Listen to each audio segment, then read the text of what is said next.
up, everybody? This is Angelina from Divine Hustles, and today I'm here with Tarah, singer, songwriter, person.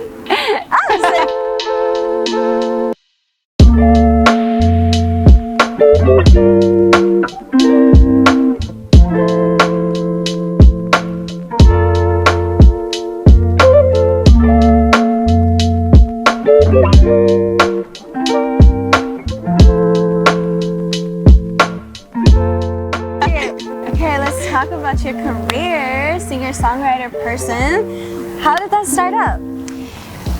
Well, back in Texas where I'm from, I started singing, in like church choir, school choir, all that fun stuff, like for family members and things. But then I guess my professional career started when I auditioned for a national honor choir when I was 9 years old. And got accepted, and then got flown out to Baltimore, Maryland, and sang in this like children's choir for an event. So that was kind of my first taste of like singing and traveling, and I could make a career out of this. This could be my like grown-up life. So that's the beginning, and then I've been in LA for many years, divine hustling, and by the grace of God, I got to meet Trejo 5 years ago through auditioning for him, and that was the game changer. I mean, because he is who he is, and he gets the sort of audience that he gets. I've gotten to sing for hundreds of thousands of people compared to like small little hole-in-the-wall gigs. Venues and stuff like that. Yeah. Whoa. Huge venues, yeah. I'm really grateful for that. How are you liking LA? From Texas to LA, that's a huge difference. Yeah, definitely a big difference because the small town I'm from, was pretty chill. And then when I moved out here, I was like, oh, culture shock. Yeah. But I'm totally used to it now. And actually now when I go back to Texas, I'm like, things are really slow here. I mean, in a good way, because I usually like need to decompress after being in LA for too long, Yeah. So it's a good balance. I love it. And then you said you started as like a child singer, but what was like the first moment that triggered you, or when you knew that singing was going to be your passion? Oh, it was even before that. Actually, I think the first memory I can think of is whenever I was watching The Bodyguard. I was like 5 years old, and I was watching Whitney Houston sing, like specifically I Will Always Love You. When she gets to that part, and I was like, and I remember like actually crying as a tiny little kid because it hit me in my heart, and I was like, I pointed to the TV, and my mom was next to me, and I was like, that's what I want to do. Like, I want to be a singer. At 5? Yeah, at 5. And from that point, I knew. And then even before that, when I was like really little, like 2 or 3, I would like dance around to, Elvis or whatever my parents were playing. So little Lilo. Yeah.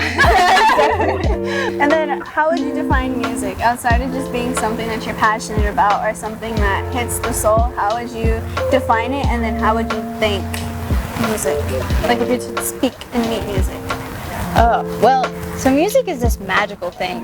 Like, it can paint your reality. So if I'm having like a terrible day, and then I just turn on something like, I always use this example, like a butterfly.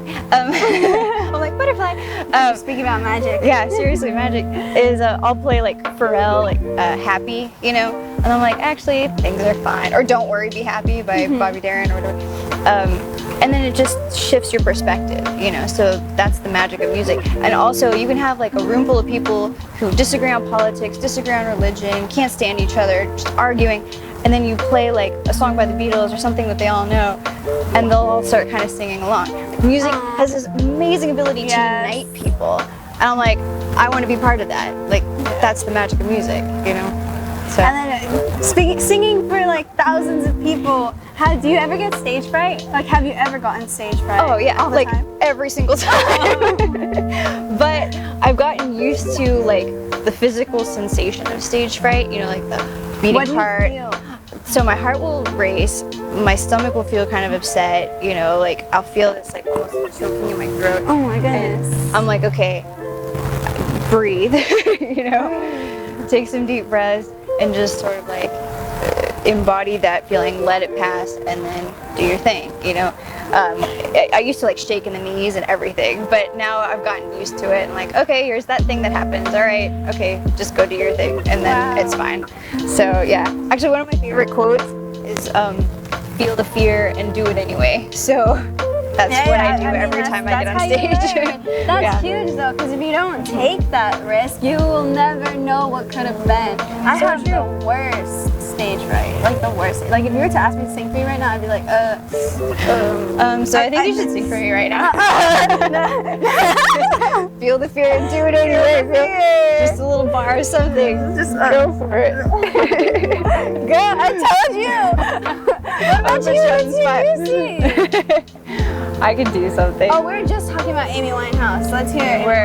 Let's see, what's a good Amy Winehouse song? Well, that one. I told you I was no good or something like that. How does it start though? Meet you downstairs in the bar. Meet you downstairs in the bar and her. Your rolled up sleeve and your skull t-shirt. She said, why do you do it with him today? And sniff me out like I was Tanqueray. Cause you're my fella, my guy. Hand me your stellar fly. By the time I'm out the door, you tear me down like Roger Moore.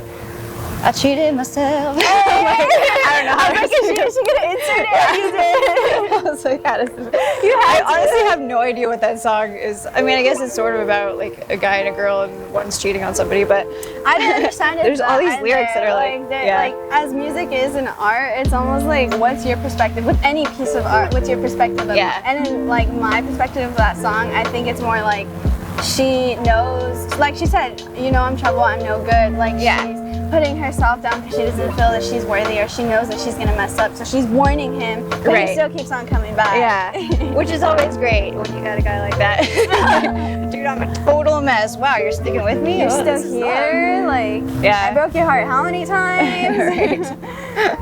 As crazy artists, you know, we go through our moments for sure. But if you have that ride or die person, that's always good. Your muse. Yeah. Your muse. What's the writing process like? 3 in the morning, crying over a notebook sometimes.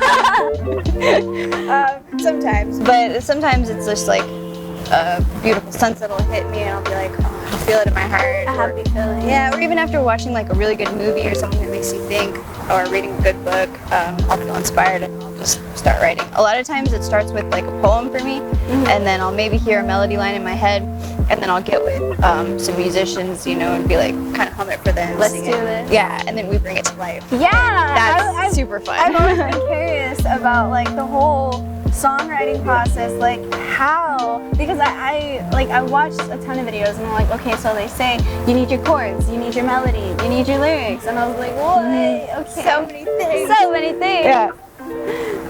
Yeah, I mean, it's definitely a process, but for me, since I don't really play any instruments fluently, I kind of just come up with poems and then melodies in my head, and then I'll kind of, you know, sing it for a person. And they're like, oh, okay, a chord like this. I'll be like, okay, a little more minor, a little more major, a little more whatever. And then we like coordinate it. Get it together. Yeah. And a lot of times they understand my weird ways of describing things. I'm like, you know, like a little more pensive, a little more whatever. And they're like, oh, like this? I'm like, yeah, dude, you got it. Yeah. That's the great thing about working with musicians. They pick up on they're all artistic. Yeah, all my weird like ways of explaining things. How do you get past art block? I mean, writing block. Writer block?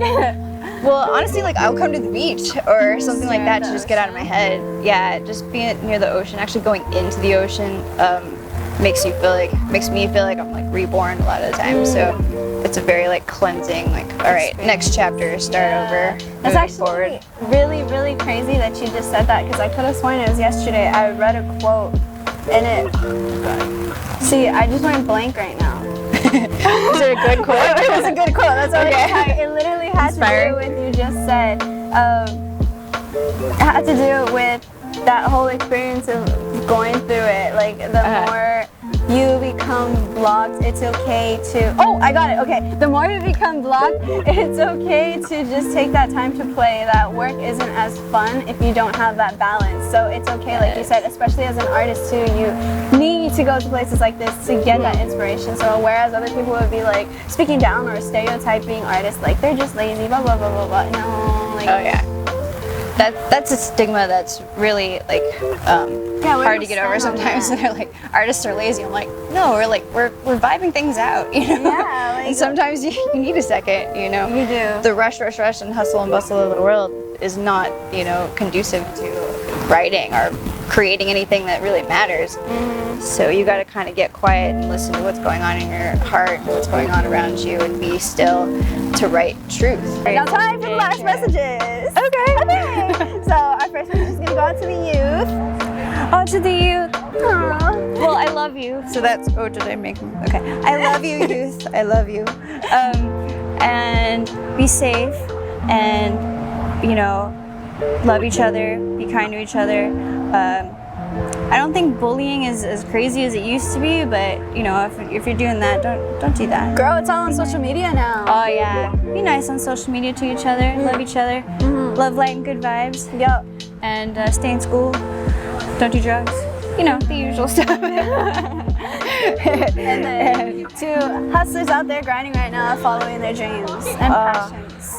I think it's the most beautiful thing to follow your dream, because if you're not following like money or what you think you should do, or what's safe or whatever, if you're following your heart, I really do believe that things just fall into place and work out. They might not work out the way you think they're going to work out, but they could change into, you know, something that is just the right fit for you. So I really fully believe in following your heart, following your dreams, because I think that's like whatever you believe in, God's work, the universe work, like you're in the right vibe, if that makes sense. The right frequency. The right frequency, yeah. You're writing, you're doing it right, as opposed to like fighting it and be like, because you're afraid of like, oh, what if I don't make enough money? What if I That's not, I don't think that's the way to live. Not a happy life, at least, you know, like be happy, and there will be struggles, and you will have to have like jobs that you're not, you know, thrilled about for a little bit, just to like, for a couple months, pay some bills. All right, keep, you know, with your heart's work, your soul work, your job from him or her or whatever. Not your job, right? Right. That's what I believe. And be kind, support each other, keep hustling, love, light, and good vibes. Love, light, and good vibes.